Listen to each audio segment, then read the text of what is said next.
अयोध्या नगरी में उस रात अजीब सन्नाटा था। महलों की दीवारें कांप रही थीं, आसमान में काले बादल गरज रहे थे और महाराज राजा दशरथ अपने सिंहासन पर बैठे किसी अनजाने डर से घिरे हुए थे, क्योंकि वर्षों बीत जाने के बाद भी उनके कोई संतान नहीं थी और बिना उत्तराधिकारी के इक्ष्वाकु वंश खत्म होने की कगार पर था। तभी महल के द्वार पर महान ऋषि वशिष्ठ पहुँचे और उन्होंने धीमी आवाज में कहा, राजन, समय आपके हाथों से फिसल रहा है। यह सुनते ही दशरथ के चेहरे का रंग उड़ गया, क्योंकि उन्हें पता था कि अगर जल्द उत्तराधिकारी पैदा नहीं हुआ तो अयोध्या में गृहयुद्ध छिड़ सकता है।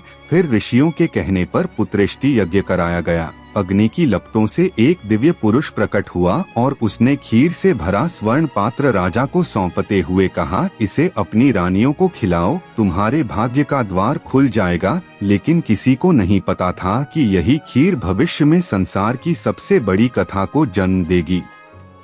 कुछ समय बाद महल में 4 राजकुमारों का जन्म हुआ। राम, भरत, लक्ष्मण और शत्रुघ्न। पूरा अयोध्या उत्सव में डूब गया।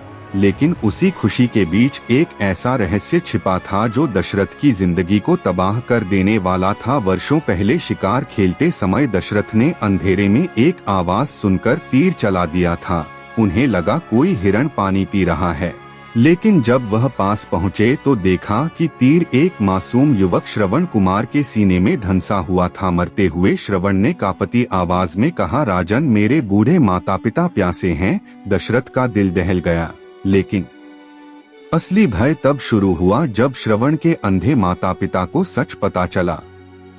दुख और क्रोध में कांपते हुए उन्होंने श्राप दिया, दशरथ, जिस तरह आज हम पुत्र वियोग में तड़प रहे हैं, एक दिन तुम भी अपने पुत्र के वियोग में तड़प कर मरोगे। यह श्राप सुनते ही दशरथ के पैरों तले जमीन खिसक गई। मगर समय बीतता गया और वह उस डर को भूलने लगे। फिर एक दिन महल में खुशियों का माहौल था, क्योंकि दशरथ ने तय किया कि राम को अयोध्या का अगला राजा बनाया जाएगा। पूरा नगर दीपों से जगमगा उठा।